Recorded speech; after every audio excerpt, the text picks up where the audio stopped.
بسم الله الرحمن الرحيم. الحمد لله رب العالمين، والصلاة والسلام على خير خلق الله محمد وعلى آله وأصحابه الكرام وتابعيهم بإحسان إلى يوم الدين. ربنا أرنا الحق حقا وارزقنا اتباعه، وأرنا الباطل باطلا وارزقنا اجتنابه. ربنا آتنا في الدنيا حسنة وفي الآخرة حسنة وقنا عذاب النار. ما وصاني برز لخزمات كتابي منهاج الطالبين إمام النووي جيان بسر أبين قيشتون تبا كتابي بيع أصول كاني كسابت لجيانا، يعني زراعتك إنسان أيكات كما وردي باسي أكا لأدب الدنيا والدين، يعني الصناعة يعني التجارة. أما مواشي وأواني بو حسابك ولا زراعة حسابك، لو عندك مواشيش يعني حسابك أفرمي لهمويا قرنكتر بريتي لشي للتجارات. شو أفرمي قد تجارة نبي الصناعة هجني كسك صناعة دروسك أبي كسيكتر معاملة بيوكا وبيغور وبيفروش وبيهن وبيبا، يعني كسك زراعتك يعني كسك مواشي بخيوكا أويك لبشت وإيشكان أجولين حاجة إنسانية طوابك بريتي للتجارة.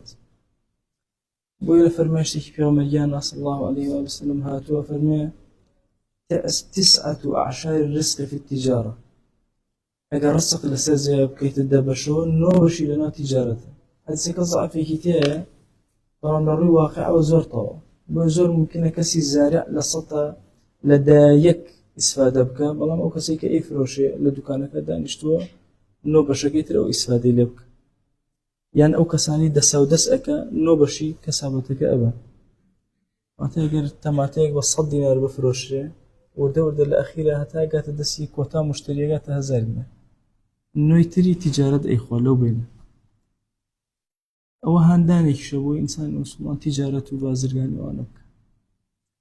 كتابك مان هي كتابك زور تايبت بيع كإمام عمر إفرمو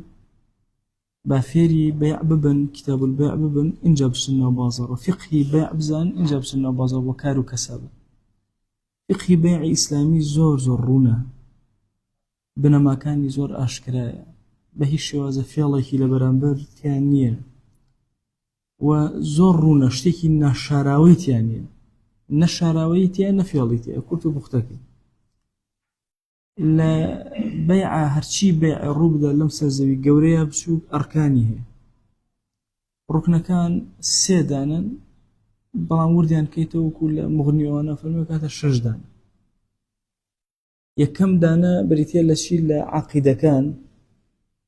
كريار وفروشيار أم دوانا بوجوديان هبه إنجا أبي معقود عليه هبت اشتكت شيك أفروشي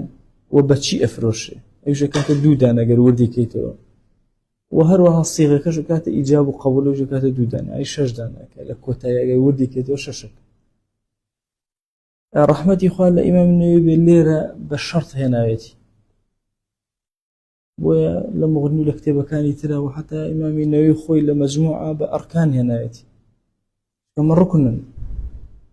أفرمي هندجار أكري وشي شرط لبرنامج ركنا بكاربي بويا أصل وهاي كأماني كباسيان أكين بريتين لركنا كاني بيع. إن جاء أم هاتوا لتشي ودسي في كدو إمام النووي لصيغة ودسي في كدو أفرمي شرطه الإيجاب يكسر له بابات الصيغة ودسي في كدو أفرمي لبرو يقر الصيغة كالنبو عقيدان وأنا حجنابا. والله أقصي زول دقيق نية بوش كقر عقيدان جنبا صيغة جناب أو تأويلان كردوتو والله زول دقيق نية. مهم لتشي ولا شرطي بابنا الصيغة وأم دسي في كدو تش كلمة لأنه أمدو كسار رؤداك كرم فروشتن أكن أفرمي بمرج جيراوة الإيجاب أبي إيجابها بمثلا بل بعتك من أوشتم كفروشتي ملكتك توم كرد خاواني أوشتا، والقبول أبي بران بركشي مشتريك بل ما قبول مكرد كاشتريت وتملكت ولم كريوابون بخاواني يعني قبلت قبول مكرد دروستا مشتريك كم جار بلا بيان بفروش بعني أو بلا وابيان فروشتي وش دروستا مرجع إيجاب قبولك إلا يكم دانا فرۆشیار بڵێت و دوم دانە کڕیار بڵێەوە مەرجنی کڕیار لە ئەوڵۆ پێم بفرۆشە بەوەنە و ژەڵە پێم فرۆشت فقال بعتك إن عقد في الأظهر دا أمزرك يا شيخي لأخذ الأظهر مذهب وشي بيع لقل شراء لجي يكتر بكاريا ملاحظة أو كان لهندي شينا أبيني مثلا وشروه بثمن بخس دراهم يعني وباعوه وشي شراء بيع مثلا مشتري ممكن بايع به ممكن مشتري بايع ممكن مشتري ممكن بايع به واضحة شلون لجي يكتر بكاريا بس عموما كي آوايا بايع فروشيارة مشتريش كريار أفرمي دروسة مشتريك كم جار بلا بيعني بيان بفروشة خاون مالك بايعك بلا بعتك بيان فروشتي ودا أمزيطه وينعقد بالكتابة بكتابتيش اعتيادي نامي دنجي دا أمزري كتابة دا أمزري مثلا سواء كتابة بموبايل بدس بهر شوازك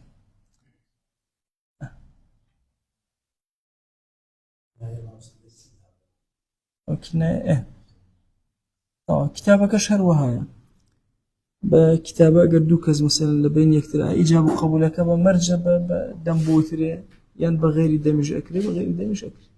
إيش أو طبعا فأبو إما أصل مثلا بيع كلمة بيع والله بعتك بعني أصل بيع أي أجر وشي تري بكار هنا وشكا كناية دو ضلاتي لسر أو أكد وشتي تريج أكد خيناك هدا مزري مثلا جعلته لك بكذا يعني بلا هديم كربتو بوانا هردروست سو هدية خوش تتروانية بوي وقتي خوي لو بيرتان بيه أدبا برامبر بمصاحف بقرآن نأوتر أو فروشتم بتويا أو كريم أيك هديم كر بوانا كا صرفي أكا أجا هبلا هديم كر متى هديم كر بوانا أو بكذا زور مهم بكذا كان نبي ناكاتي كناية أو أكاتي شيء الصريح هديك واني بس كالله بكذا هدية برامبرينية أم برامبرية أجروتي وينعقد بالكناية هكا جعلته لك بكذا في الأصح الله أمشتم كربشي بهيتو وملكيتو هديم كربتو هرشت لو كلمات أنا بكاري أنا بلام لبرامبرا بكذا بأونده باركي بيان كرتشكو يكسب باركة تحديدك كبابتك وتي بيعة أو كتبدأ أمزري إشكالي كنام لقولي الصحة ولا الصحيح شغلنا إلا أبيت شيء أبي أصلي صيغة كبكار بين بمرجيرا ولا مسألة إجابة وقبول فصل ينزور نكه أم أمر بيم فروشتي ببيان شزارو أو بياني بيت أو بلا والله كاكا ولا مكري لا يا قبول مكر لا أبي إجابة وقبول مثلا لما جيسك فصل زور حتى لما جيسك شاف فصل زور نكوت وتبين وهكذا أو جرينجا دو لو جرينج ترشيا أن يقبل على وفق الإيجاب أبي إجابك شونا جوابكشي قبولكش بهمان ششن أم بلا ولا كاكا أو بيم فروشتي مثلا بهزار أو بلا قبولهم كله بيم صدا نمز واضح شونا أبي الريم معنا وأمدو هنا مرجني لفظة كان يشان بايقنا بك يا شمان أم ينوتي بعتك بكذا أو نيوت مثلا اشتريت بون وتي ملكت وابون بخاوني بونا مثلا قيناك لفظ كيشانية بس معناك أبي معناك لكم ولا كيف ولا شيء هم وكو يقبل إن جاد أمزري أو خالق جرينجا لقال أو فصلناك يتبينيان عينا وأن يقبل على وفق الإيجاب أبو شوازة قبولك بون من أجر أو كابراوتي بعتك ب1000 مكسرة وبيم فروشتي بهزاري وردة مكسرة وردة طبعا بدرجاي ميجو باري بابلين كجمة بابلين كلو لقل باري وردة جوازيه استشهر مثلا الله لبغاء الله ورقة بالسور بسنة بغير سور بسنة ورقة بسور سعرك هي بسبنجي بغير أو سعرتري ودائما باريكو قيمتك جورتره بقشتي وهاو بقشتي إلا لهندي والله أنا ذاك بعكسه من السعودية لو صالوني أخير تلفونات وهرشي شدوا بهللو أو بارود ذكيان بويا دائما طبعا هلل الرياض بشو كتيره بكاريانا دائما أو جرانتلو مثلا الرياض أجر بيس هلل بويا اعتيادي الرياض كد أداة برامبر هجدة لو لزماني جرانك يخو أنا بعكسه باري أسن من هبو أنو بينج بشش ويا اشتكي وابو حاجة دوانزا بدا بينج بشش أو يعني تو هزارية كان كديناري بو زورترد أداة واضحة شونا أجر يكي وتي كاكا أو من أمشتم بيفروشتي بمكسر باري مكسر بهزار بونمون أو تي قبلت ب1000 صحيحة ب1000 صحيح ورمبي لبرو جوازي لنوانان لم يصح واضحة شونا أبي معناي أمدو قصيك إيكان الريم لفظة كمان كيشني بس معنى كان هدو كان يكشتك أو بلو بهزاري مكسر بلا قبولن كل بهزاري مكسر إن جدرس ديارة أو شونا كوابو أقل لفظة كان يعني فرقي هبو بايع ومشتري شو بس إيجاب وقبولك إيجاب وقبولك جوازي هبو للريم معناه ناوروك وسيري أكين أو كهتأذن دروزني أجر جوازي ولا رنا وركوبال لفظي شو كيش بعون جوازي بينادي وإشارة الأخرس كالنطق بالعقد كالنطق أو كسيك لا أي شون أو إجابة قبولك بإشارة خوي الله وقبول ممكن خوي أما لهنا ما ملايا الصفقة ما هي الصفقة خوي الصفقة يعني شغلة ديدان يعني وقتي خوي أبو كسك دسيوا بتويتش أو دسيوا ولا دسيوا كريم ماشا مثلا بايعك بكسكر ولا على كي ودوتي كاكا كان فروشتي بهزار وش كشاب دسيوا يعني قبولهم كرتوا واضح شلون خوي أصلي الصفقة لو هاتوا باع مشتري دسيان دا ولا دسي كتير يعني طاو كريمة أتام أخيرا نشر جاربار هر هيتا إسش دس ذنب دسي كتير إسش هي والصفقة خطرة ويحصل سياسي شت أو كلمة جاء ممكن كسل الله كج مثلا صفقة كبكة ممكن بإشارة بمل بلاك كقبول موت أبو باريت ودعم مزر أما بالنسبة الشيء وبالنسبة الصيغة كون متوان ركن كان يا صيغة يا عقد يا معقودة كيا مبيعك هذيك شان دوب لمانا إيجاب وقبول أول الصيغة كباس ما كل شرط كان ما باسك هنا سر عقيدة كان أفرمي وشرط العاقد عقيدة كالشرطي شيء أفرمي الرشد أو هيك الرشيد به الرشيد لبيع اشتيك الرشيد لهرشتك لجيان اشتيك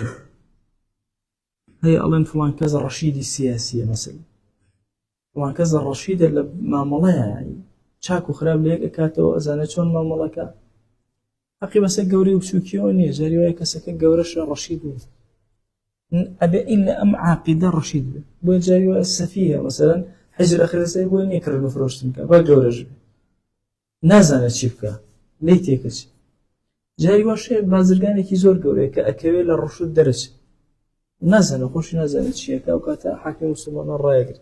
شو هرشيكا هرزرنك بدوي بوين الرشود دان راوة وتوانا رشد شيء صلاح الديني والبيعي يعني والمالي بتواني إرادي مالك يعني كرنو فروشتنك سفرشيكي باشي بك وبيعيش دينداري جوه إن جاء كات الرشيد بويا عقيدة كان أبي شيء أبي رشديان هبه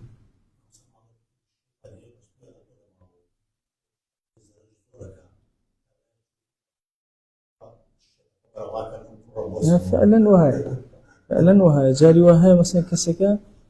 إبادتك يعني تو بويش شريعة حجري دانا وخوي حجر يعني بس نوي عقلي كسك عقلي لكاركوتو أي بسيتو حجري كأنما تحجر لحجروها تو منعي أكي مجالي ناديتك کار و کەسابەتکە لەو بازاڕە ئیشک باش کەوا بۆ ڕشتماندانە بە مەرجێکی عەقیدە هەردووکیان نەک دانەیەکیان هەردووکیان شبایع و شمشتە ئەبێ ڕەشید بن هەردووکیان اینجا دا ئەمەزرێ یەکیان ڕەشید نەبێ هی ئەوی تریشدا نەمەزراوە با مەهما کان ڕەشید قلت إمامي نووي أفرمين لقل رشد أشتيكي تر مهمة عدم الإكراه بغير الحق زور لسر كسكن بعقيدة كنبي يعني بايع يا مشتري كريار يا فروشيار زوري لسر بغير الحق أم بغير الحق مهمة شو زاري وهي بحق اشتكي في أفروش حاكم في أفروش مثلا كسكي قرزاري خلق وكمال اشتيشي هي حاكم مسلمان يشتكي بزور في أفروش بروش تفروش وقرزانة برو أو إكراه قيناك أو هردا أمزري عقيدة كإكاتو دا أمزري زوري شي لسر نا بغير حق كسكاتو زوري لإكا أو اشتي في بفروش وانا نابت أبي أو مرجشي تيابي وتعاقد أما سيرك أبي الراشد به أبي إكراهي لسر نبي لا سكران دا أمزري همو بيعيشي سواء لمصلحتي بي للزرري بي عقوبة راسي كيف تتخوي بعقلك أو هيك أو ثانية إلا هرشتي كر إلا بيع السكران هرهم دا مزرا ولا مزبي خوما لسر مسألة السكران عقوبة دانا حتى طلاقي دا أمزري مصلحة تشتتي دا أمزري ولا يصح شراء الكافر المصحف كافر دروزنية كتو مصحفي كيف بفروشي قرآن مصحفي قرآن بفروشي بكافر دروزنية دانا مزري حتى أقل فروشني شي بك دانا مزري قالين مصحف تنها مصحف ما مبزني لو شي كتابي كيف فقه خوي أما الليرة بايعكي دروزنية كيف بفروشي بكسيه كافر ومشتريه كافر ممكن إهانة بقرآنك بكا ممكن بيسوتين مرسل تنها قرآن جني كتابي حديثة هر كتابي مثلا ببهاية دروزني كرر مفروشني فبكا كافر والمسلمة في الأظهر دروزنية كسي مسلمان بفروشي عبدك مسلمان هي دروزنية بفروشي بكافرك إلا أن يعتق عليه فيصح في الأصح قولي كتري مذهبي خومانا إلا مقر أم كري أم مسلمان طبعا نابع مسلمان زليل كري لبردسي كافرة بوي عبديك مسلمان نفروشي بكسيكي كافر بلام أقر بهوي أم فروشنو آزاد بو أو كانت دروسة بفروش شون آزاد بس بهوي أو طبعا ما قاعدة كمان هي لا مسألة بابي أو عبد جارية أو أنا قاعدة كأمية هر كسي أصلي خوي يا ببيت خاوني أصلي خوي يا فرعي خوي آزاد مثلا كرك باوكي خوي أكره يكسر باوك آزاد باوكي كرك خوي أكره يكسر كرك آزاد واضح أو لا تنشون هرب أصلي كره يكسر آزاد بطاو أجر نشي زاني بأو كاتيك كزانرا يكسر آزاد لو شيء عبدي كسكب الناس دوي بوي دركه ككريتي يا بوكي يكسر آزاد لو كان ممكن أم كافرة بوكي أم مسلمانة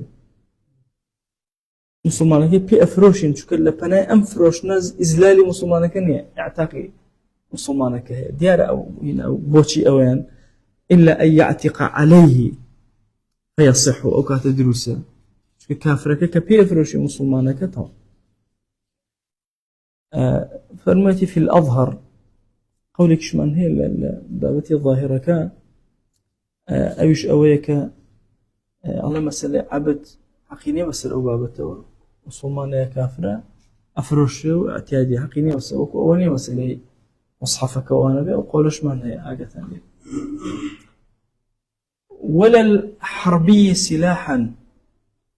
هروها كسي حربي نابي السلاح بفروشه إما كافر ذمي من هي حربي من هي مسالم من هي ومعاقد وأنا من هي لقضية كذا أوان كحربية جنكر لقى مسلمان أنا مسلمان نابي تشكي بفروش قالين تشك لو شيء لأمره إنسان زياتر بيرون بيته وهم جهان ناس تشكتر أجر مسلمان بون خواني هي زي كي زور جورو أنواع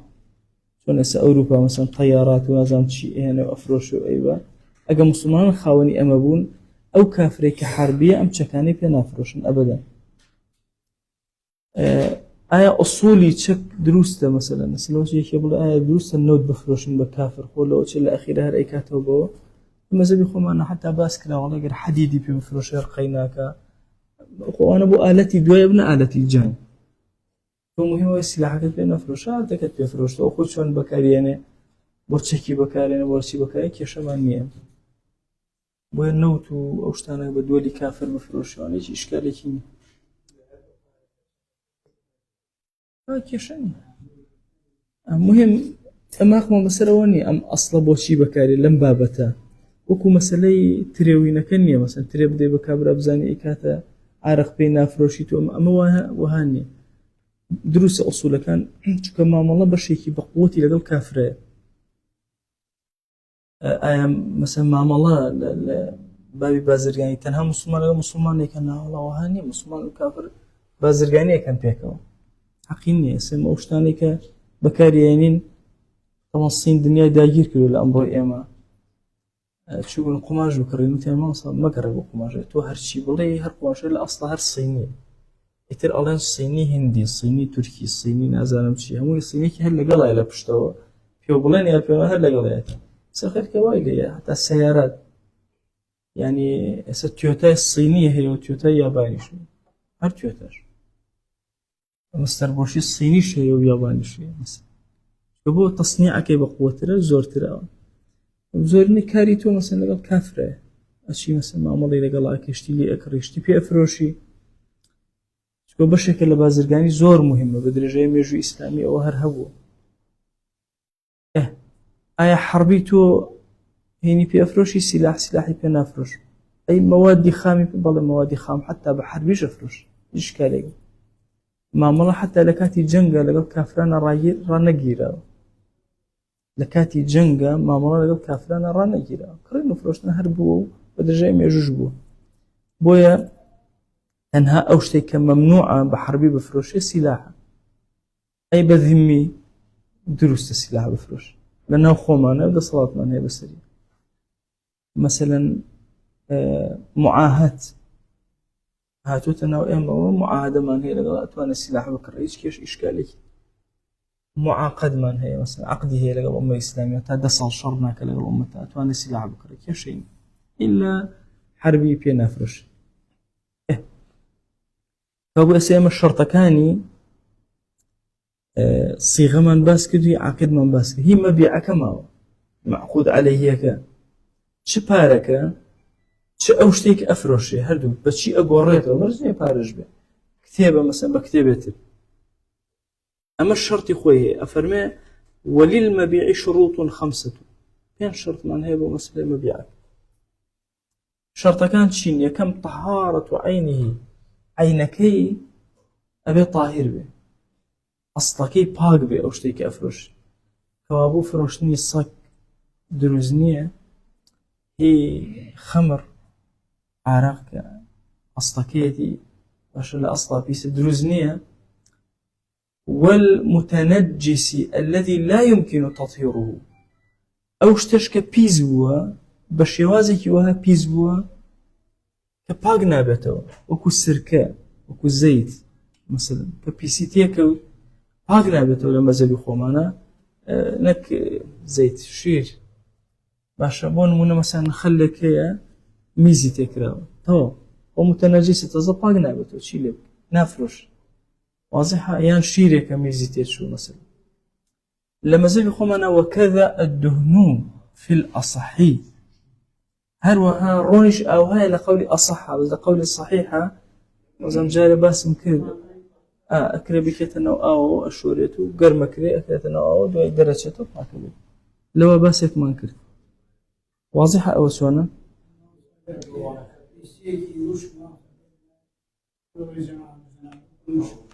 هیچ فەرقی نییە هەر پیسە بە هەر پیسێکە ئێلا عەفو دراوە لە هەندێ لە کاتی دۆشینە هەندێک ئەگەر پیسایی کەوتە ناوینەکەەوە عەفوی لێ دراوە ئەگەنا ئەسڵ وەها پیسە بێ شي لدروسته إشكالي نيلا فقه خوا صق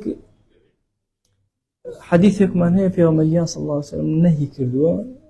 فرماشتك فرمان نهى عن ثمن الكلب أو فرماشتك عينشته فرغناك نمونيك يعني هنايتي بوهمو أوانيك عينك يان بيسا ها ترى بشكل يعني وكل نمونيك هنايتي إنجا أوشتانيك أصولكيان بيسا لما زبي خوما درتشيك هي ودرتشون لوا هندي لكتي لمغني ولو أنا باسكرا پارە وەرگرتن لە بەرامبەر دەست هەڵگرتن پارە وەرگرتن لە بەرامبەر شتەکە واضحە ئەفەرمێ ئەگەر کەسەکە بڵێ وا دەسم لەم شتە هەڵگرت لە بەرامبەر ئەوەندە ئەوە دروست واضحە مەسەلەن دەسم لەم سەگە هەڵگرت لە بەرامبەر مەسەلەن 10,000 ئەوە 10,000ەکەی ئەداتی ئەو کاتە ناکاتە کڕین حەقی دەست هەڵگرتنەکەیە نەک حەقی کڕینە واضحە ئەوە دروستە لە مەزەبی خۆمان ملاحظة لا تابتش كأستا أو بينو نازانم نأميه مريشكو أما أنا حموي أفرش شون معاملة بيطان لما زي مالك درسته شون بمزاجي خومن معاملة لقلابك أو بابته كسكن على أو بيم فروشتي بوانا على دسم هو غير مثلا لبيس فرده مثلا لو بينه بواند أبي شو الله قبولهم كله طبعا أو بشي دس حلقتنا كي حقي ما في لا بلا بيان فروشي دروزني بس شون لو درتشين بمزاجي خوش من دروز به أو حقي أو دس خلقتنا حقي شي معنوية إنسان بس كلبي شي معلم وهيتي حتى أو كلب معلم بين وغير معلم بفرقين يعني حرام دروزني إلا مزاجي خونا إيش فرقنا هر يكشتك بس أو أمان بو ألم ما فيك هيك أم كس السيطرة كذا بس الأمشتا أما فمعنوية أفروش لا عندي لسرسة وكان باسي وكرا وكا يوم وابع غلط من نكرد بي ما وصاهر تليش باسي كردو وقال بحالله نسمع يجهر باسي أو يكردو أو إليه هنا وكا دس حلقرتن تيا دروست أي لبرانبر دس حلقرتنا دروستا أو كاتب باركي لبرانبر شيا وركرد لبرانبر صايكا يعني بينكا وركرد نا دس حلقرتن لوشتا باركي وركرد واضحة ولا لا تناوتشك إيه أما الدنيا سام بيه بمزبي خوي مثلا لو اشتا درشة أو درشة كي بشي لو أو اشتانيك أو أنا نجس العينين أو درست هيج إشكالي كيني كرم فروش انتي إن جاء فرمان وكذا الدهون في الأصح الثاني دوهمين شرط لشرط كان شيء أو يكميان أبي بالبي دوهمين أبي السودية بالنفعية به كرم فروش نبوه النفع أبي أمكس السود ورقري لو أخيرانكم والله الشركات هاتبون اشتيان أفروشت اشتكان بنفع يجبون بس كسكك يكرب والنفع أنه يكري مرامي بشتي نفع نبو اشتي تربو اشتي أو اشتكش شي وبريتي ولا ويكا طوري كان دانا أبو أو رأيك شيء أو رأيك شيء أنا باري أخوال بشوازي كتير بس لو قصدي ويشك لو نقطاني كان نسيب ما لسلوي كدروزني ما الله بكري لقى الأوشتاني كان أنواع الشركات ديالنا وبزنس كان حرام يكان باولين يعني أفقيش بمشكلة يخلق بانكا زوتر باري لسر خلق بانكرنك هياكا دروزني بوتشو كنفعي كي ذاتي يعني كسر بيناوي نفع ويش ناكر يمكن نفروش ناك فابو أبي أمشتا خوي نفعي هبه أساسا خوي نفعي هبه ونفع ببران بركة بقينا جاء أفرمي بون منشتي لشتاني كنفعيني حشرات ميش بكري ونازانم ميرو لا بكري هاتشي حشرات بشيلا بابتي بشيلا قيني بسر مسائل نفعه أواني كمؤلفات بدوري إنسانه هميان أول سعر سنة كم هم الله النفع هي نفع كمرجنية حراسة ده من الطاوس طاوس نفع شيء لزينة الرؤية فقط كقولتي ناخر إلى مزبي خومانا طاوس حرام واضح لا طاوس لما مزبي خومانا ناخر أي بوشيك دروس تكرر نفروشني بيبكينا فائدة كيتي للزينة هي هندي الطيور من هي تنهى لبر الصوت لما زي بخو أنا هم أنا هنا ولا مغني أنا أفرمي هندي لك الرفرشان نفعكي هي نفعكي خواردنا هي نفعكي حراسته هي نفعكي زينته هي نفعكي سماعه صوتك خورشي أخوانه كبر ألفتي فيه وأقرأ درست قرن فروشت فيه وكاكيشين وين نفعك مرجني إلى خواردن يكشتان عرس كم هل بابتك مناتو بكل بلين حرام وما كسر دولتي مسلمانان هبوا هم أنا ما إيش فيه ومن الله نفيرك راسي أسخلك راسانا كانوا أنا لا حقيقة من الله بحبول وأنا راسي بفيري تقين ومقين وشيبكي ماشي لبرو ناتو بلين أصلي أو تقين وشتا حرام أصلكي وشتيكو استئم من البكاري يعني وقال تطوري به لو أنا كوبكيتو لو تقين يقولوا له شرار ربع ماشي أجل بيت أزرار بو عامي خلق ناس طبعا كما في أزرار كان على منعي أكيد ما في أمس زمن بس ما في أصلنا واضح إمانته يعني والله حرام أصلا كريم فروشني أو أنا والله من لبروي أبيني مثلا زر الأداة لإستا عمتك السيركي عليك هكا وكشتك عمد به البلوى الله أنبلا لك وخلكم والله حرام ودروزني أو أنا قلنا أصلي خوي وخوي إيشك نادروزني باش كابو حشرات دروزني لأنه حشرات هنجمان درك نتشك نفعيه هرشتك لحشرات نفعيه وقينك بس أي شر حشرية رغمك والله من بروي نفعك باش نفعك إجرته قينك بحشرات أو نابه نابه دروزني لا زي شو لفقي خومانا بهيش شوازق أو أنا دروز كرينو فروشين طبعا أم حشرات وأمانة استل جهانا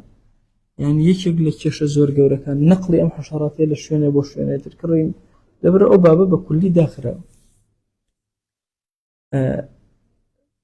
حتى مثلا شنقة سورة هل يشق لو أنا تثبيت بو كنفعيه نفع لو نفعه طبية به سباسي كأخوي أو كزاني من نفعه الطبي هي مثلا مجالك بو أكلته هم يعني شون هنجا كمثلا مجالك بو أكلته أو أنتش مجالك بو أكلته وكل سبع لا ينفع هالشي درنديك يجي مثلا الشير وقرقة ونأزان وشي أمانة كنفعك ظاهر إما نابين انتيايا همو أوانا عينا على حرام كرم فروشتن بيوي بلام أجر هاتو سبعك فائديه هبو مثلا بلنجيك وراهن راو براو بكرا نفعيه علين بلنج براو بكاريات توان وايلي بكن تعليمي دا أبدن وبكاري بهم يان فيل مشر أمانة بكاري أوان شمول السبعات حسابك فيل أوان سفائديك مش تزبله باشا بلام للشر مثلا هيبتك أداب الشركة وأنا دروست مجال إكريتو شكا إما نفع كتير أبينين غيري أو نفع متداولي لبين خلقها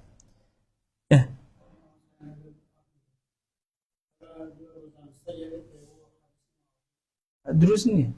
صي حرسي صي معلم صي وانا كرينو فروشني دروزني إلا بوش وازن بك وتم لما زبي خوما أو براوت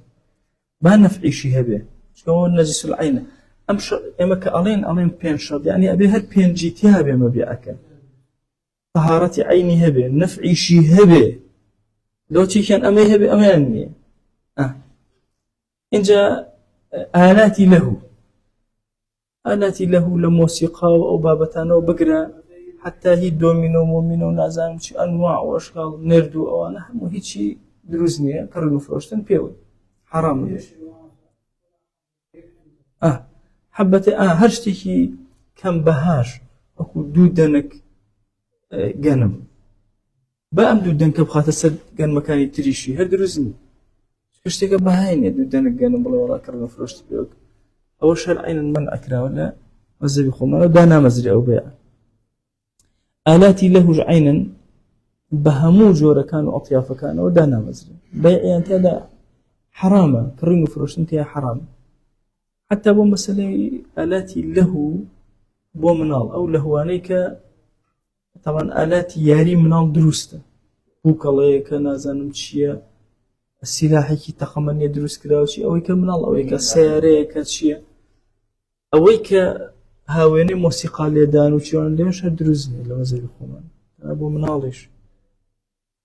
بێ ملاحەزەی ئەوە بکەین لە ئالاتی لەهو بەکاملی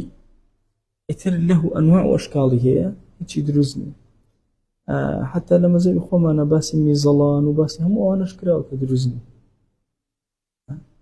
نفعی نییە لە تۆزی هەوای تێکەوە ئەتەقێتەوە هیچ ئەوە نیە نە تۆپە یاری پێ بکە هیچ ئالەتێکیەوە بۆی لە ئالاتی لەهوە مەزەبی خۆمان زۆر توندە تەنها لە یەک شتانە بێت کە ئەمەیە وەقیل يصح في الآلة إن عد رضاضها مالا هەر ئالەتێکی لەهوو ئەگەر پارچە پارچە کرا بە پارچە پارچەی پارەی ئەکرد ئەبوو ماڵ لە دوای هەڵە ئەتەکانەوە قەیناک بۆ نمونە مەسەلەن عودێکی لێدانی هەیە ئەم داوای کە هەیەی پارە ئەکە بەجیا مەسەلەن ئاسنێک بەسەرەوەی ئاسنەکە بەجیا پارە ئەکە تەختەکە بەجیا پارەکە قەیناک بە هەڵوەشاوەی بیفرۆشە قەیناک ئەگەر نە دروست نیە ئەو واضح ئەو قیل لە مەزەبی خۆمانە فائیدەی ئەبێ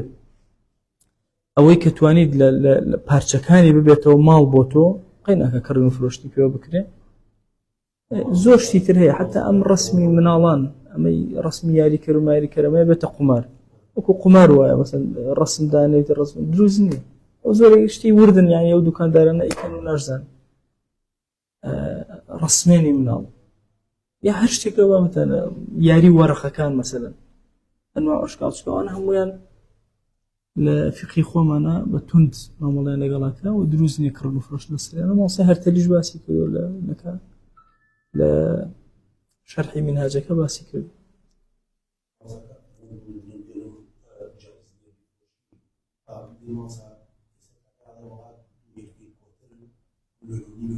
مشکلە نییە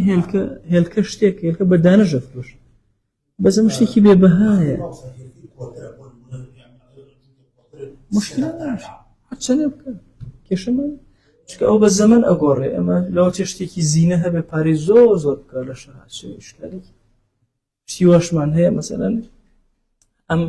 بابەتی زینە حەقی وەسە گەورەیە و سوکیەوە نیە ئەجارێت مریشێک ئەوەنێ پارە لە برشە گەورەکە زیاترە زینە شتێکە نەفعی تر شتێکە قەیشێکە چکە لە مەزەی خۆ زینە دروستە لەوە ئەچێ ئێمە ئەو لە مەسەلەی هەڵۆیە ئێمە کۆلارەمان هەیە لەگەڵ هەڵۆیە ئەوەیان کە بتوانین بەکاری بێنین بۆ نامەبردن و هێنان بۆ ئازدانی جێیش بۆچی ئەوان دروستە لە مەزەی خۆمان داڵە هەڵۆیە هەر شتێک لەو بابەتانە ئەتوانین کڕن فرۆشتی پێ بکە با سەبوعیش بێ نەفعێکی تری هەیە نەفعێکی عەسکەری لە پشتەوە هەیە یان نامەمان بۆ ئەگەیەنێ یا شتێک لە بابەتان دروست مهم نەفعێکی هەبێ ئەگەر ئەوانە نەبێ مەسەلەن هیچ نەفعێکی نەبێ مەسەلەن قەلا ڕەشێ بکڕێ کابرا چ نەفعێکی واضحە ئەوە هیچ ئەوە ناکە بەڵام مهم ئەو ئیسفادەی لە ڕوویەکەوە لە ڕۆکان لێ بکەن نەفعەکە هەبێ سەواء بۆ زینە بێ بۆ دەنگ بێ بۆ خواردن بێ بۆ حیراست بێ بۆ شتێ بێ یانی گرنگ نیە دروست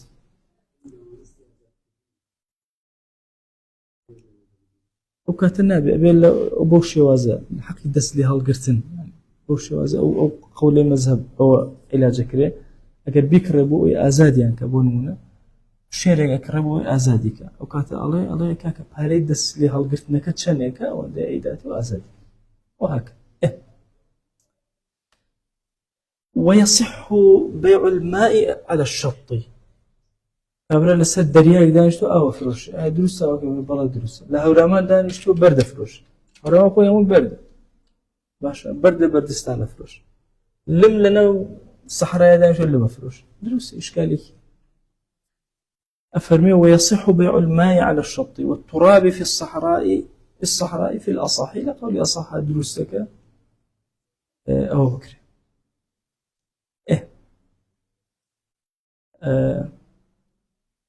ميمون طبعا لا أصلا دروز نيف كرن مفروشني أفرمي هند جربوا حراسة أكريبا كار بهن ميمون بويا الله أجر كسيك يعني ميمونك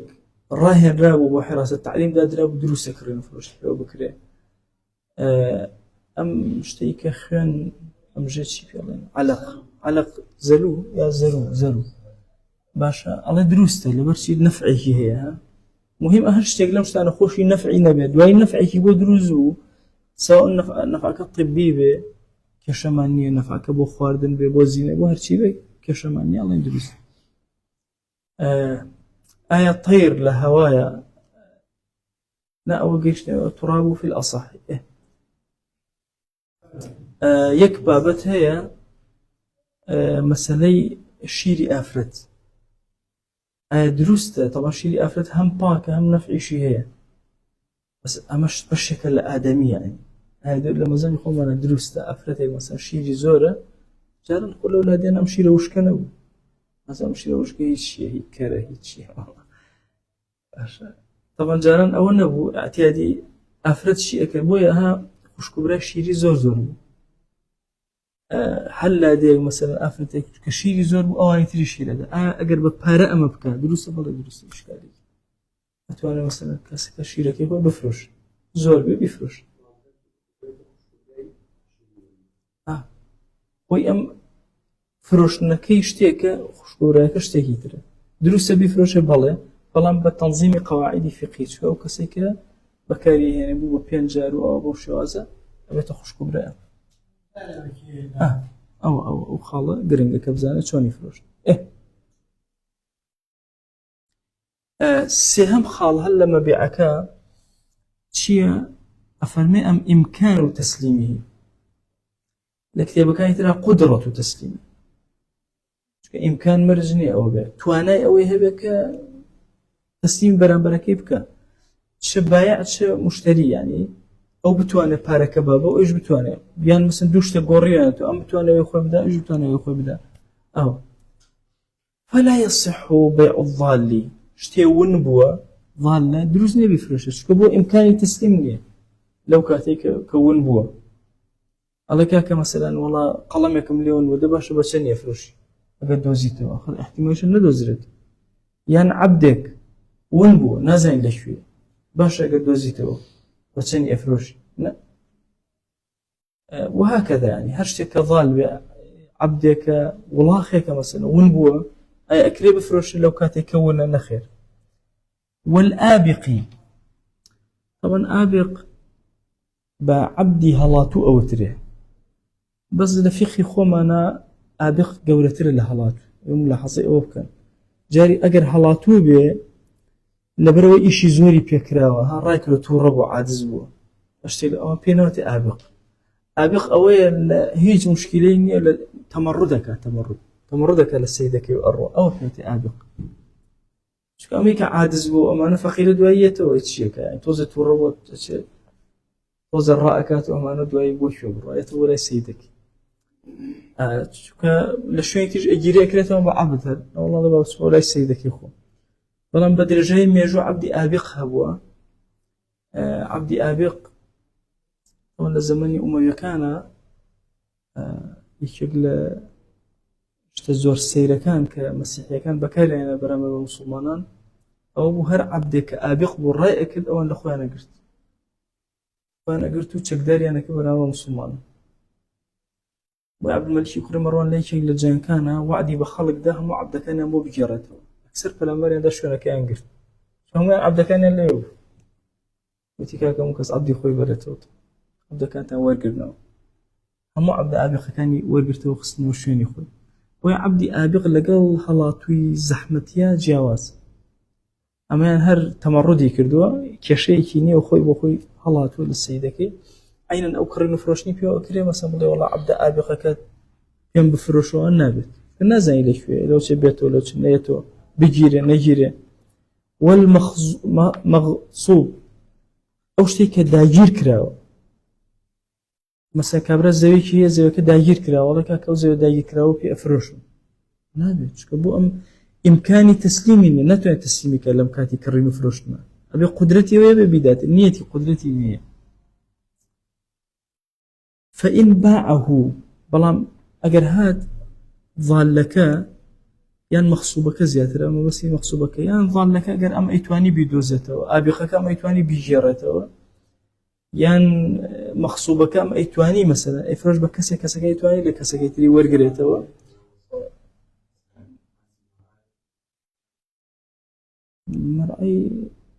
مەرعە دوو جۆرە مەرعەی عاممان هەیە مەرعەی خاصمان هەیە بە مەرعەی خاص دروستی شکالێکی مەرعەی خاص هیچ کێشەیەکی نییە فرۆشت مەسەن کابرا بۆ نمونە زەویەکی خۆی هەیە ئەمە هی خۆیەتی ئەتوانی بفرۆشت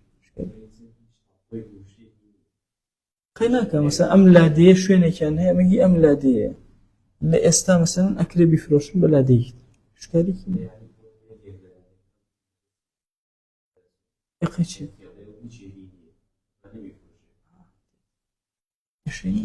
ئەمەی کە بڵێن زەویەکە ئەفرۆشیان مەرعەکە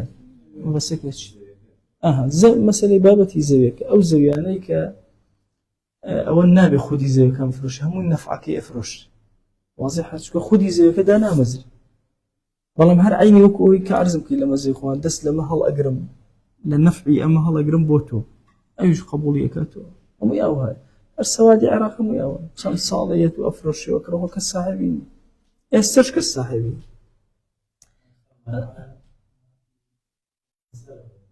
آخر مافی هەموو عامەتی عالەمی ئیسلامی پێوە نییە بەس هی ئەو ئاوایە سە ناتوانێت بە خەڵکی ئەو ئاوایە بفرۆشە مەرعە بەس بە ئاوایەکی تر خۆ حەقیقەت مەسەلەن مەرعەوە نییە واضحە چۆنە بۆی مەرعە دوو نەوعە یان عامەیە ئەو کەس بۆی نەبیفرۆشە یان نەخێر حتى لە وەختی خۆیان مەرعەی بەیت الماڵ هەبوو کەس بووینەوە حیوانی خۆی بەرێتە مەرعەی بەیت الماڵ واضحە چۆنە ئەوە سنووردار کراوە بۆ ئەوە تەواو مەسەن کەسێک بێت بڵێ مەرعەی بەیت الماڵەکەەوە پێ فرۆشی دروستە ئیشکالی نییە هی لادەیەکیش دروست ئەوە مەرعە دوونەوە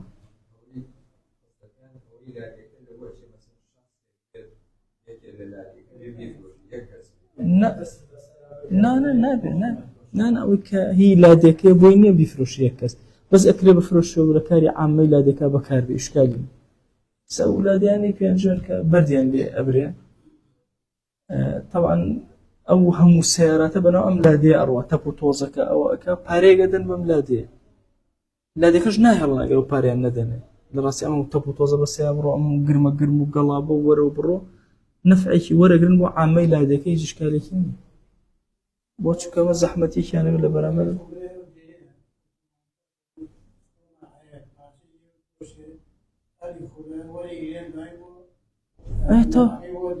تا کێشەی نییە کە بۆ عامەی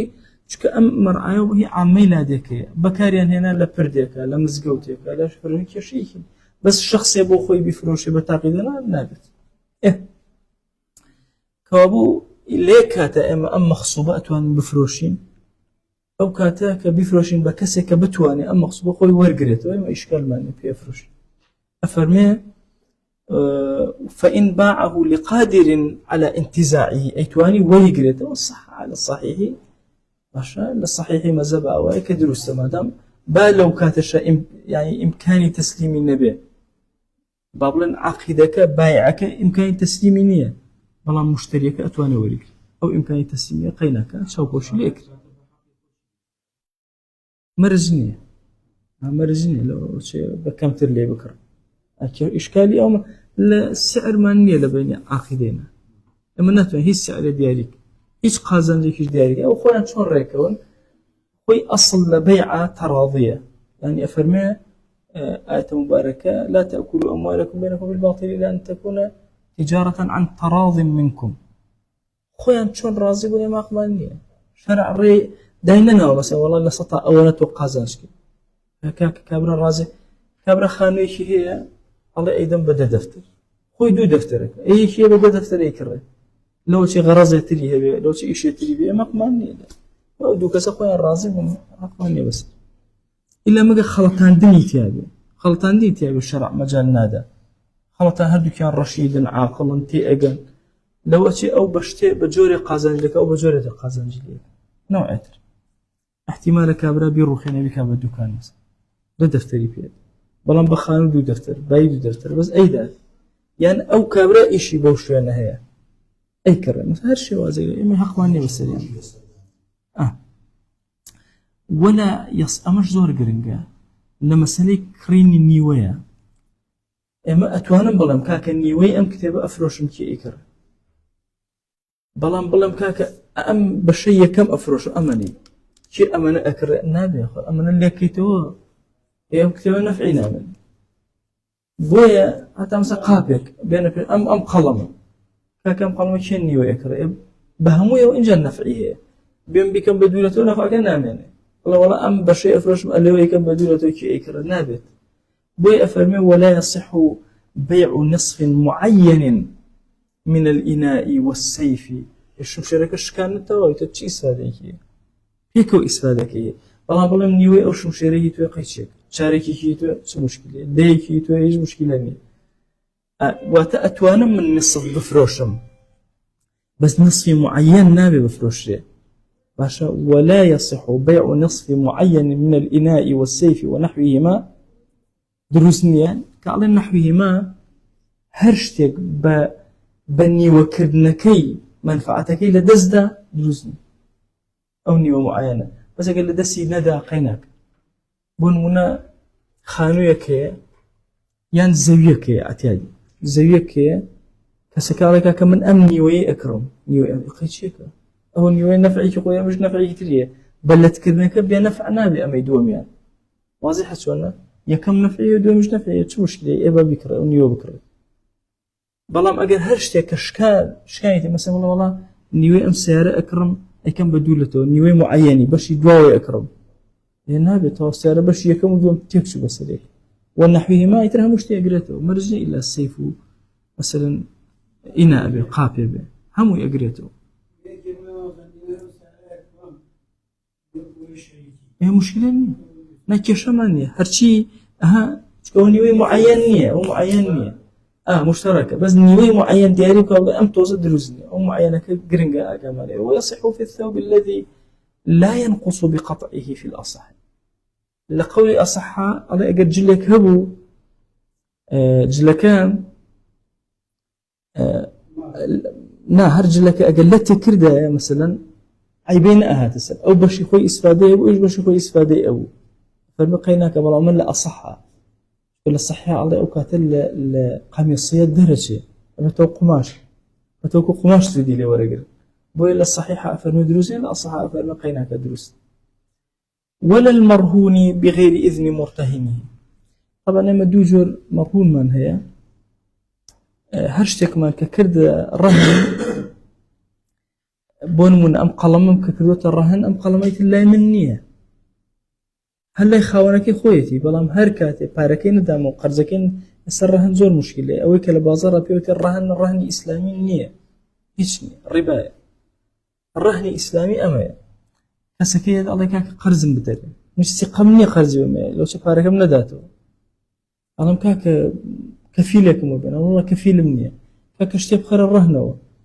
الله كاك ورا أم قلم مثلا أم مالا كم الرهن كي باركم ندايته ما في أوت هي أم مالا بيفرش قرز خود ببيته والله مالك لا شيء بلا خاون مالك بنقلك أو كبرك باركي داو باركي داو الرهن كبران برور برياي بكري ونازم شو كويس لبازار هو الربا هيك الرهن إسلامي تنافيته بارمتيك كلا بران بركة سكوري أجرجا صاحبك أنا صاحبك جاتو أرزك أم قلمية مثلا لا كبرة من يكسر ناتوان بفروش موعدي شهاد ناتوان بفروش كم التسليم ورم نقرتوها إمكاني تسليمش من جاري أبي بشم بكابرة كاك قرزكم أديته ناديته موعدي هاتوا كابرة الله مثلا والله كاك يسجاري مثلا هشتا بيوم نادرته دور روج تربوستا رهنك مثلا فنظرة إلى ميسرة مجالي أدمي دور روجي تر مثلا لدور روجا كان مثلا لو شي بهايكات وباركة تو خانوك نفرش بلام أجر خوي وتي والله كاك بخور عن طارق بين أدرته طو أو تسمي تويك أو كاتب وتي بفروش أجنا بوتنيا أو مرهون بفروش بويا أفرمي ولا المرهون بغير إذن مرتهنه حتى كابر خاونك خاون مالك إذن ده خطوب الدنيا والله الرهن ما كردو موعدي أدو باركين داتو أدو بفروش أوهانية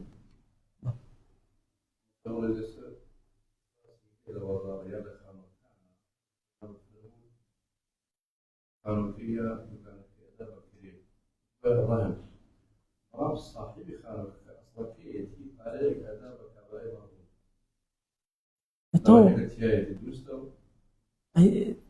يعني شلون؟ يعني يسمى خانوكم داو بجنابة خانوكتو من خانوك هي الجنابة في رهن كدوة طبعا لك بعد وسيلة دفتر خانوكي من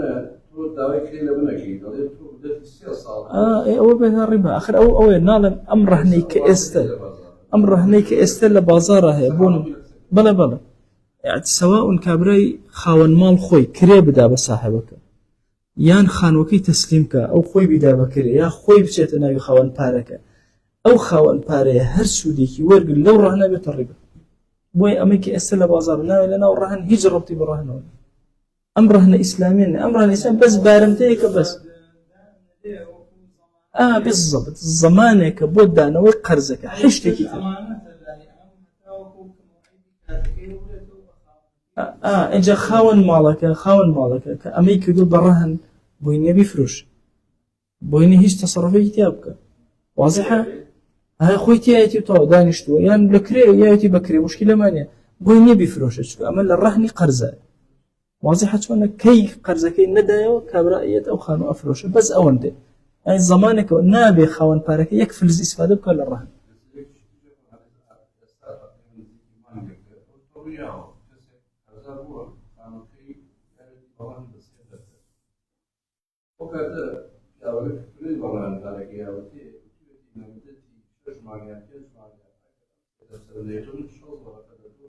نابي أخي ورك رباك مثلا بقول لك لو وقتي خويا ندام لا شو يصير رباية بقول لك هاتي خويا ندام باريس زيادة 5 رباية نسي توتل كنا يعني نابي خاون بارا لبابتي الرهنة يكفلز إسلامي كذب تنهى الزمان كيبو ورقنا قرزك أو الرهن إسلامي ما عدا وهم الرباية أو كلا بازار أسد في أوتي الرهن زوريا ما صور الرهن ما هو هيش الرهن نية وهو الرباية حيش ربطي بالرهن والنية صاحب خانة على أصلي إيش كان دانا مزرعة أصلي أو إيش حرامك ربايك كرديان هل يوشن ورتو قرزار خانو كفروش بارك يداتو يا بارك الله شوي تقرزك أخو أو رحنا هردانا مزرعة تشكو هي خوي نبوة يعني وكل لو تبيت الماضي أم دراسية ما كان برهن بوتو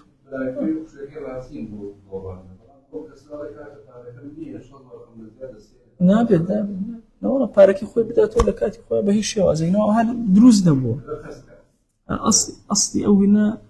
دراسية أو كوي لعنتي يعني بكري همو يعني شكل بابتي الربوية بجدال يعني أخطر ترين شد فأذن بحرب من الله ورسوله بريتي مثلا الربا بوي أبي لهم بابتا زور تون وزور كرنا وبدين بخلك الرهن اشتيك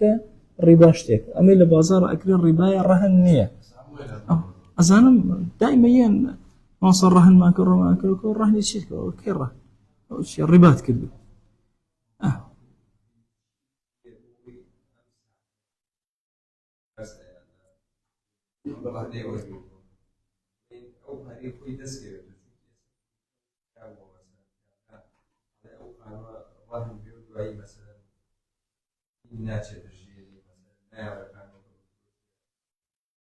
أتوأسا كومبياله أكرته وكسكن اعتيادي أو كسائت بويني أو خانو فروش حجي لسر أم بوي هي حد هناك بفروش بس هندي الركاري قانونية أتوانيه خوي إمنا ببابي قرزي حسنة دهب خير أما قرزي حسنة كابرا أيدا لزمانك فتنة أترسي يعني أم كابرا زمانكش زماني فتنة أم كابرا سيقيبيني كسيجني بتكفيلي أو كاتية الرهن قبران براداني الرهن الشاهدي بيوستا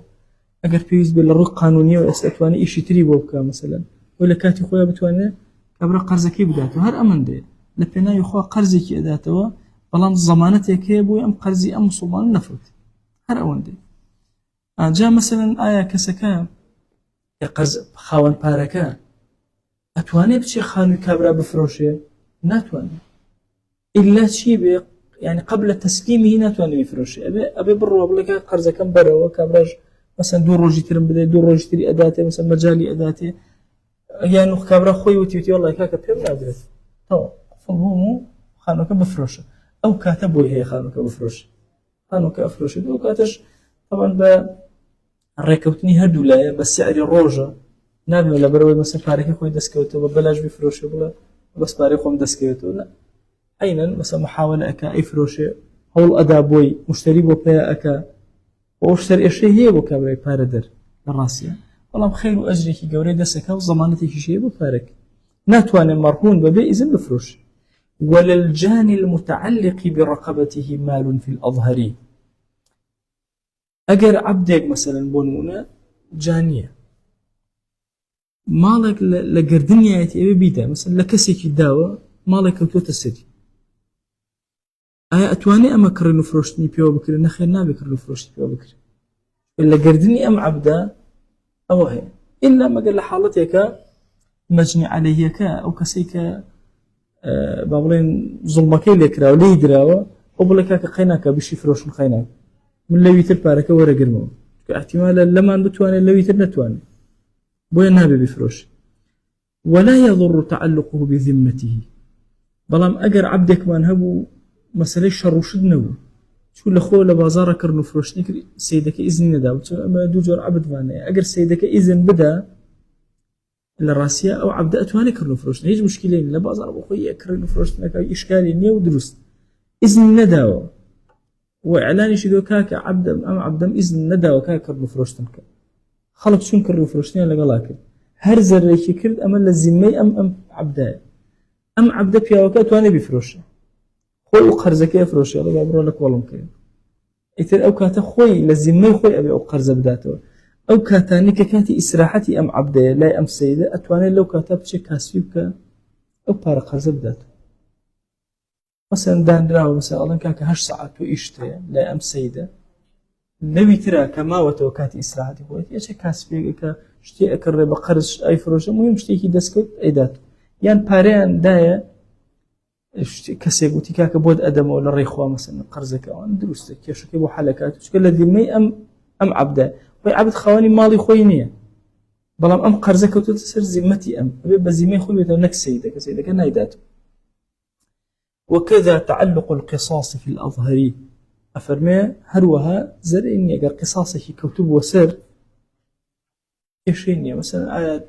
دسي كسي كبري ودسي أبرنا وقرار دسي أبرنا وشك احتمال شعفوي كان كسي لسي دسي كجنا واحتمال بكجنا احتمال شعفو كري لبرو احتمال أو شر زرين كسي دوم أتواني بكرر كيشيني زي بورن بكريته كأمي لسرة أم قرزي لسرة أم قصاصي لسرة بابەتی بيع زۆر ڕۆشنە عیبەکان هەموو وترابێ چوارەمین دانە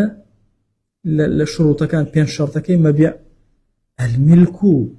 لمن له العقد ئەبێ ئەم کەسەی کە ئەم شتە ئەفرۆشێ ئەبێ خاوەنی ئەم شتە بێ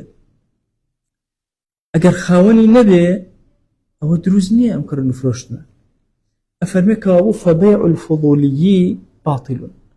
فضولی ئەوەیە لە هەموو شتێکە تەداخولەکە زیادە ڕەویەکە خۆی بە خاوەنی هەرچی شتە ئەزانێ هەر بڵێ کاکە وەڵا بەتەوە ئەو سیارە بفرۆشم ئیتر خۆی بە خاوەنی زانێ خۆی ئەچێ دەستکا بە مامەڵەکردن و ئەیفرۆش پێوتێ بیفرۆش هەر خۆی تەداخلاتی زۆرە فضولی ئەوەیە ئەفەرمێ البایع لمال غيره بغير إذنه ئیزنی نەداوە حەل لە خۆ دەستکا بە معاملەکردن ئەوانە بە شکۆڵە لەو بینە شتێکم دەستکرێ ئەچێ مشتری ئێنە ئەیوە هەیە يعني طبیعەتەکە ئەوە يعني زۆر تەداخلاتەکە هەر ئەوەنە بەحاڵ کەلەبەرێکی بۆ کراوە 50 کەلەبەر لە خۆی کاتەوە جا ئەڵێن ئەوانە ڕزقیان لەسەر شانی خۆیانە هەر بەحاڵ سەرهینێک بۆ کردەوە خۆی ڕزق خۆی پێیاکە چکە فضولیە ئیشی خۆیەکە جا ئایا بەیعی ئەوەدا ئەمەزرێ لە خۆی بچێ یەکسەر بیفرۆشێ کاتێک ئەگەر هات و خاوەنەکە پێ ڕازی بوویتی وەڵا عیبی نییە باشە فرۆشت بۆ نمونە ئەوەدا ئەمەزری وتي الرازي من الرازين هلوشت أو هاي أفرمي فبيع الفضولي باطل وفي القديم لقول قديم أفرمي موقوف إن أجاز مالكه لجديد أفرمي هر باطل النابع لقديم أفرمي موقوف أو بيع سير أكين مالكك إذن دا نفذ إذن دا باطل يعني تشيتو لا أو مذهبي حنفي كان شرع أو هاي على أصل بيعك دا مزري توقفك لس إذني خواني مالك إذني داوتي كاكو دروست مثلا پێم باشە تەواو ئەفرۆش بۆ بەچی ئەم قەولی قەدیمە دلیلمان چییە پێغەمبەریان صلی الله عليه وآله وسلم دینارێکیە بە حەکیمی کوڕە حیزام فەرمووی حیوانێکم بۆ بکڕە ڕۆژ حەکیمی کوڕە حیزام حیوانێکی کڕی فرۆشتیەوە بە 2 درەم بە درەمێترم حیوانێکی کڕی درەمێک و حیوانێکی هێنایەوە دینارێک و حیوانێ هێنایە بۆ پێغەمبەریان صلی الله عليه وسلم فەرمووی ئەمە چییە وتی وەڵای ڕەسوڵ ئەوام کردووە فەرمووی بارك الله في بيعك وبركات خاتم بيعتك وأظن أم قصي في غمر صلى الله عليه وسلم دليل أسر رضا ما دام راضي به درست وأجنا أبو أمين كرده كاشتي شو باشا ودينارك في غمر صلى الله عليه وآله وسلم شو مرة شي فكر ونمونه يا مرة كشي أوا يا مرة خوي حكيم يفرشتي وبدو درا دواي داني تري كريوتو أم حقي أما مالينا بو خو خوش يسبينوتو والله خوي أما يكرت كهنا خوش يس فرمود بخوا بركتي خا إمصاي كرت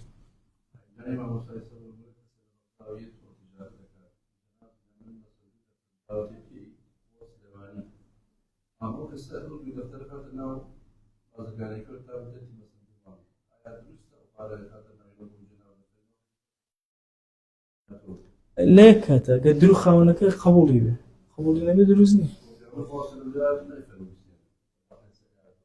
أخذنا دواي إمضاء كده هم موقوف أو إيش الرأي جيره حتى أوكا كسكبو خوي بيخا خوي كاسيبيو كدروزنية قطعنا أو أمانة أجرشت بياك ببداية بم شو حكيمي كل حزام هنا يو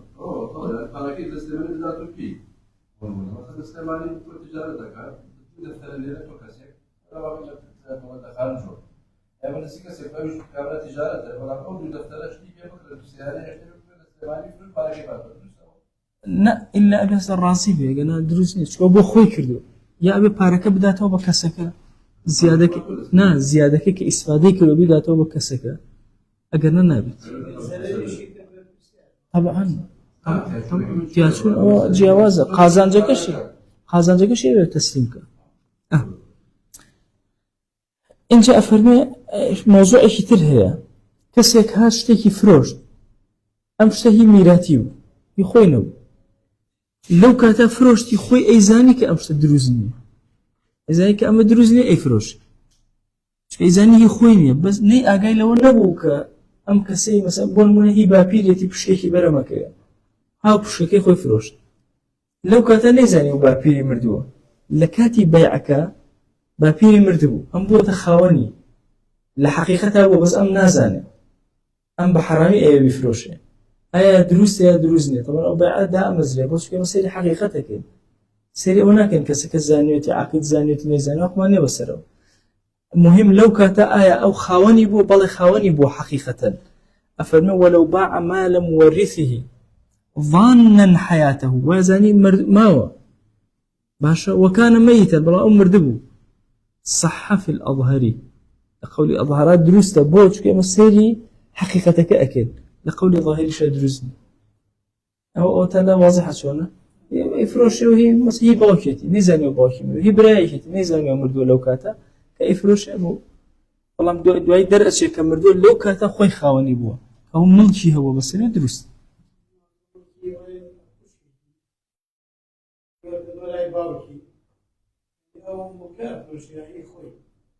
نانا هي خوشك أفروشه بلام خوشك مردوها لو كاتا خوشك مردوها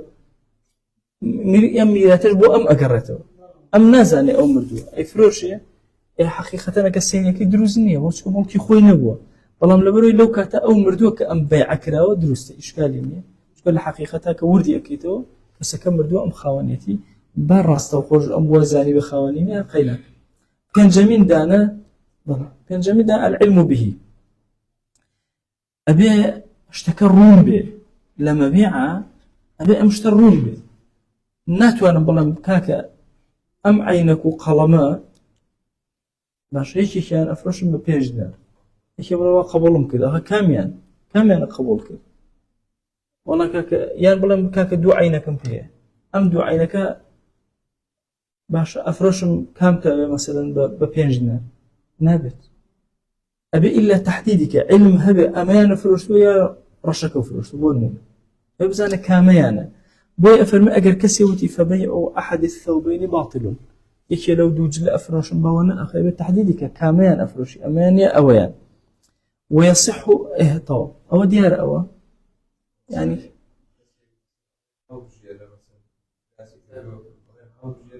أو بس يقتل السين مثلا قتل دروزني لا فقه خمانة ينسري عبابتي قتل توزيك إشكالاتي هي إلى أمرها يعني بلام أجر يك اشتمان هي الأمر لم أحد الثوبين أجر هموج لكان وكو يقبو يقيازو أو درسته مثلا أما كاك ما بيانش زاري تشي هلا قري لما أنا هر كامي كان هلا قري كيشينش هر يكشتك واضحة شونا بس بلي ولا أم دوجلا باشا ببيانش دينار كامان أبي نابي أو ببيانش دينار أو ببيانش دينار أما معمولي خو أما أبي معلوم بيك كام أفرش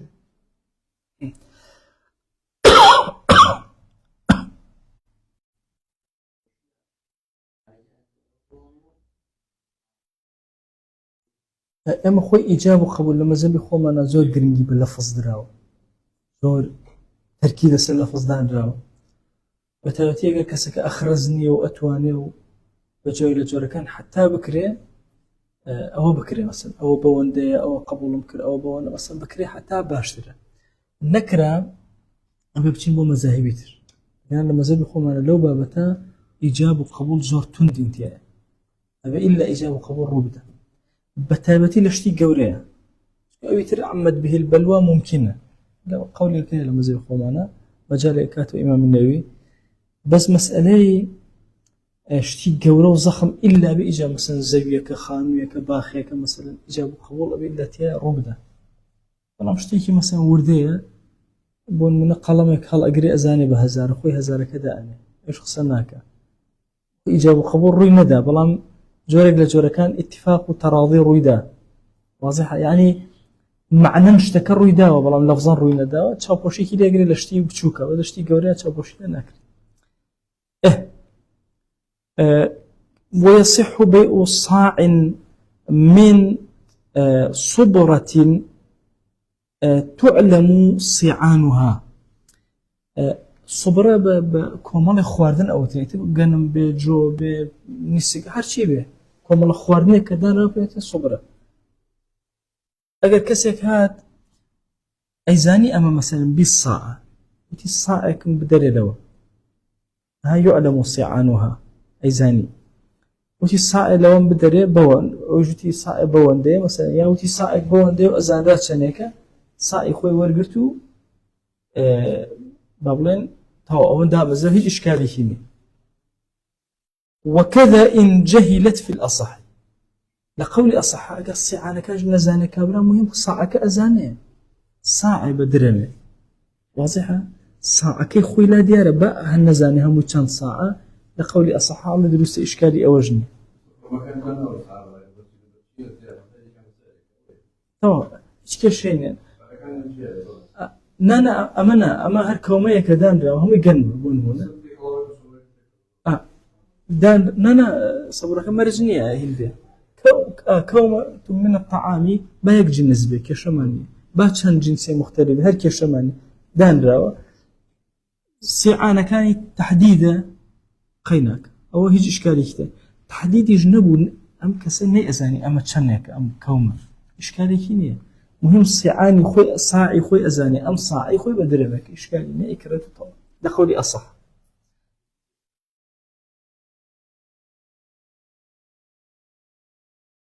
بۆخوا ئەو بۆ فێکراوە تۆزێک ئیشکالی هەیە لە مەزهەبی خۆمان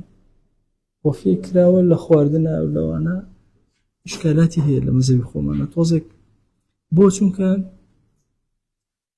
ئیلا مەگەر بەوە بڵێن کاکە ئەم پارەی لە پێناوی ئەو ڕێژە خواردنە نەداوە لە پێناوی ئەوە دراوە کە دەستی کراوەتەوە بۆ خواردن واضحە چۆنە لەسەر ئەو قەولە کە عەرزم کرد ئەو قەولە زۆر گرنگە لە مەزهەبی خۆمان زۆر دەرگای بەیعەکاتەوە دەست هەڵگرتن کەئەنەما خاوەنەکە دەستی هەڵگرتووە لەوەی کە کاکە چی ئەخۆی لەبەرەوە ئەوەندەیە ئەگەرنا وەکو ئەوەی ئەسڵ بۆ چونکە ئەم بەیعە معلوم نییە علم تێ نییە تۆ نازانی چەند ئەبا چەند ئەخوا لەوە شێت 20 كيلو بخوا لو شيء ولا بخوا بالضبط نازني أفرمي ولو باع بملء ذات البيت حنطة كاكا بيد أفرشم بأندازي أمخانوة بر أمخانوة جنم أو بزينة هذه الحصاة ذهبا يعني بردي كي بيبو يا هندي ورد بردي بيبو حصاد وتبقى أندازي أمانة بألطون مثلا أو بما باع به فلان فرسه والله أمو بيفرشم بتشنيك فلان كز والله كيف يفرشم منج أمو بيفرشم بوانا أو ب1000 دراهم ودنانير يعني وتبقى هزار بيتفرشم بدينار ودرهم دياري نكر شنيكي درهم وشني دينار وتي هم درهم به باشا يعني يقدان الديناري أسل وانا تيابه كانت الدراهم ودنانير نازن شنيكي في الضي وشنيكي ألطون شنيكي درهم وشنيكي دينار لم يصح شو هم أنا جهالتي أنت فقدر أما الله أم جورك جنم أم شو زين شنك نصاعي أزانم نمدي أزانم نكيلو أزانم أكيلي نوزنها يعني الله بأندازي أم حصات ألطون جام شو زين شنك نازن هم وين جهالتي أنت إما جتوا نيكج لا مرجكان بريتيلا شيء العلم به ما دام أو أنا هيك يعني دروسني لبر جهالة دي الله فلان كز أسبكي بتشن فروش إما شو زين بتشني فروش هم جهالتي تيا علمي تيانية لبرو هيك يعني لم يصح دروزني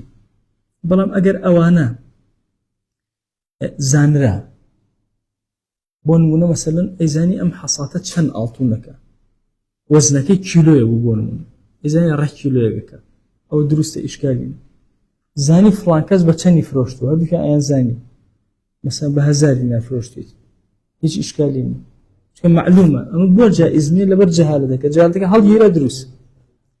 ولو باع بنقد وفي البلد نقد غالب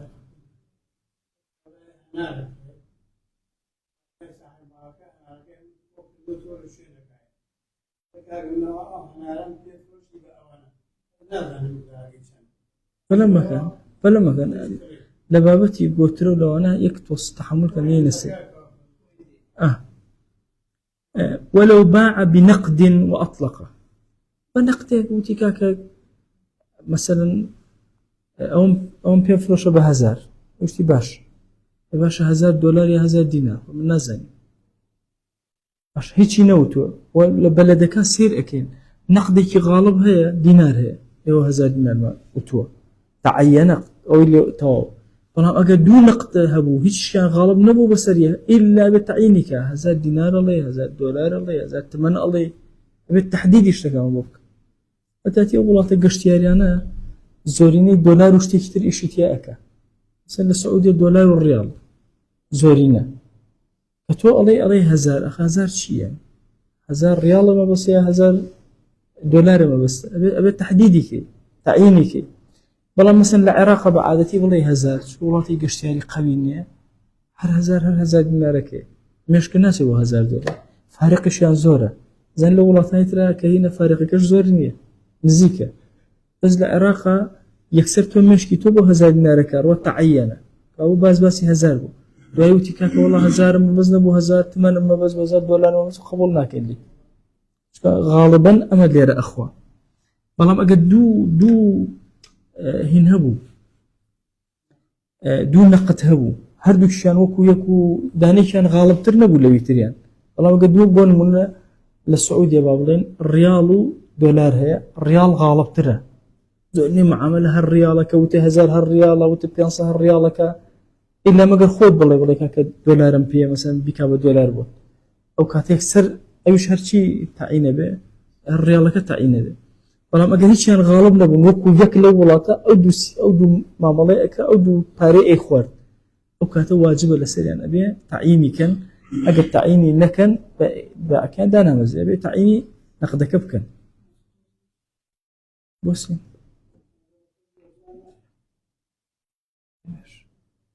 باش بس وصلى الله على سيدنا محمد وعلى آله وصحبه وسلم.